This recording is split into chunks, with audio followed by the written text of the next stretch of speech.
पिंपरी चिंचवड भाजपमध्ये आज मोठं इन्कमिंगही झालं आणि दुसरीकडं भाजपमध्ये अंतर्गत नाराजीही उसळली. परंतु आज जे काही प्रवेश झालेले आहेत यापुढेही आणखी काही प्रवेश होणार आहेत का, आणि अजित पवारांच्या राष्ट्रवादीसोबत इतर महाविकास आघाडीतल्या घटक पक्षांनाही धक्के दिले जाणार आहेत का, हे आपण जाणून घेणार आहोत. आत्ता आपल्यासोबत भाजपचे आमदार महेश लांडगे आहेत. दादा, आज झाले एवढेच प्रवेश आहेत की आणखी प्रवेश आपल्याकडे होणार आहेत? आता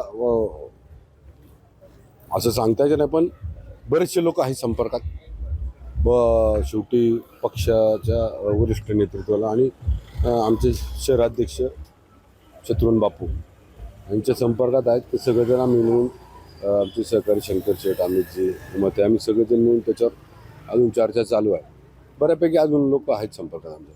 खरं तर दादा, महायुतीतल्या घटक पक्षांनी एकमेकांचे उमेदवार फोडू नयेत असा एक वरती वरिष्ठांमध्ये नियम झाला होता, परंतु तरीही असं काही नियम नाही आहे. शेवटी ज्याला त्याला आपलं लोकशाहीने हक्क दिला, त्याचं मत त्यांनी काय करावं, त्याचा विचार, ज्याला कुठली विचारधारा आवडते त्या विचारधारेवर जायचं ज्याच्याला हक्क. म्हणजे आता आपला सामना थेट अजितदादांशीच या ठिकाणी होणार हे आता उघड आहे.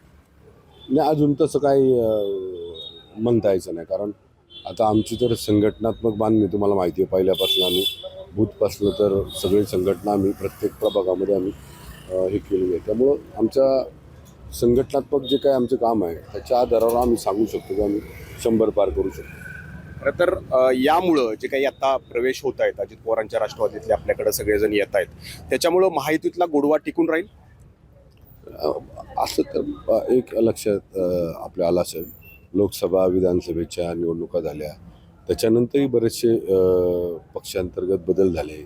पक्षातल्या म्हणजे बरेचसे लोकप्रतिनिधी भारतीय जनता पार्टीतले घटक पक्षात गेले, घटक पक्षातले काही इकडे आले, पण त्याच्यात कधी अंतर आलं नाही.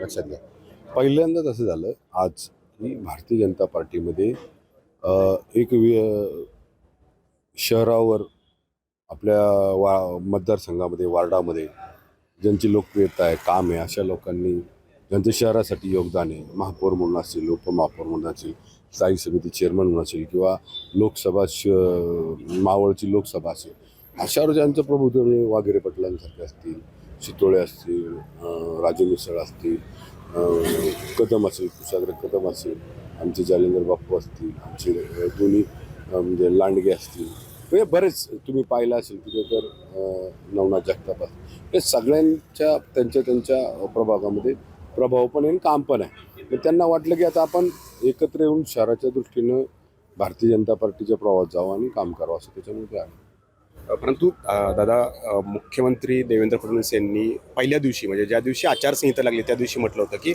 मैत्रीपूर्ण लढत आपली अजित पवारांच्या राष्ट्रवादीसोबत होईल आणि कुठलीही कटुता निर्माण होणार नाही. तशी पण होणार नाही.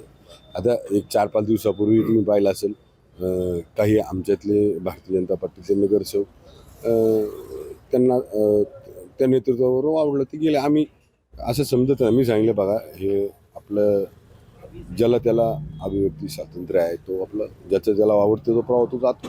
आम्ही असं कधीच म्हणत नाही. काय खरं तर कुठलीही लढाई असली की ती लढली जाते. आता मैत्रीपूर्ण लढत होऊ शकते आपली अजितदादांच्या राष्ट्रवादीसोबत. याचे निर्णय सर्वस्व आहे ना आमचे प्रदेशाध्यक्ष रविदादा घेतील, चंद्रकांतदादा घेतील. मुख्यमंत्र्यांनी तर म्हटले की आपण मैत्रीपूर्ण लढूयात म्हणून, तसं वक्तव्य पण त्यांनी केलं. तसा प्रस्ताव आला, तसं जर साधक बाधक चर्चा झाली तर ते आमचे वरिष्ठ नेते ठरवतील आणि शहराध्यक्ष आमचे शत्रुघ्न बापू त्याच्यात जास्त आता हे जे आज प्रवेश झाले, आपण जवळपास 18-20 जण या ठिकाणी 22 जण आपल्याकडे घेतले, तर आपली प्रेस नोट आली की आपण सर्जिकल स्ट्राईक केला, आणि दुसरीकडं शंकर जगतापांकडून प्रेस नोट आली की आम्ही मास्टर स्ट्रोक केला. नेमका कुणाचा हे श्रेय म्हणायचं? असा प्रेस नोट हे सोडा. बघा, शंकर शेठ काय झालं, मी झालं, आमचे शहराध्यक्ष झालं, किंवा आम्ही बाकी उमाताई, अमितजी, किंवा बाकीचे शहरातले नेते, आम्ही भारतीय जनता पार्टीसाठी काम करणारे सगळे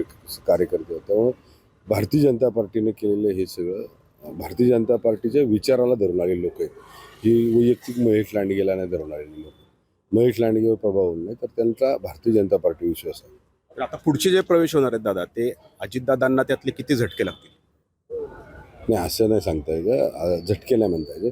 शेवटी ज्याला आवडेल त्याला आता त्यांच्या पक्षातले तर आहेत ना. कदाचित उद्या बरेचसं काही असं पण घडू शकतं की युतीमध्ये आम्ही लढू किंवा एकत्र लढू. पण शेवटी असं म्हणता यायचं ना, ज्याला त्याला आपल्या विचारधारे म्हणजे स्वतःचं मत आहे त्यांनी त्याच्यात निर्णय घ्यायचा असतो. पण दादा आपल्या पक्षात खूप मोठी खदखद झाली. हे जे सगळे आलेत आता ह्यांना आलेत म्हणजे उमेदवारी ते घेण्याच्याच इच्छेने आलेत आणि आपण देण्याच्या हेतूनच त्यांना असं या काही ठिकाणी नाही, घेतलेलं आहे. तर ती एक नाराजी उफाळलेली आहे, ती कशी? असं काही नाहीये, असं काही नाहीये. आणि जे पण प्रवेश झालेत त्या प्रवेशावर असं कुठलंही आमचं कमिटमेंट नाही. दुसरी गोष्ट ते नाराजी एवढी का उफाळलेली आहे? म्हणजे त्या दिवशी पण पत्रकार परिषद घेऊन वाकडचे आले होते.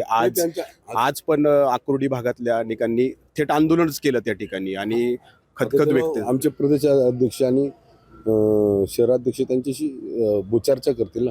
परंतु नाराजी राहणार नाराजी नाही. नाही राहणार, नाराजी नाही राहणार. तर आणखी प्रवेश या ठिकाणी भाजपमध्ये होणार आहेत आणि त्यातले अजित पवारांच्या राष्ट्रवादीचेही अनेक माजी नगरसेवक ज्यांना भाजपच्या तिकिटावर निवडणूक लढवायची आहे ते पुन्हा एकदा भाजपमध्ये येतील. त्यामुळं पुढचा मास्टर स्ट्रोक, सर्जिकल स्ट्राईक नेमका कसा असेल आणि अजित पवारांना कुठं कुठं धक्के लागतील का हे पाहणं महत्त्वाचं राहणार आहे. कॅमेरामन शैलेश जाधवसह नाजिमुल्ला, ABP माझा, पिंपरी चिंचवड. एबीपी माझा, उघडा डोळे बघा नीट.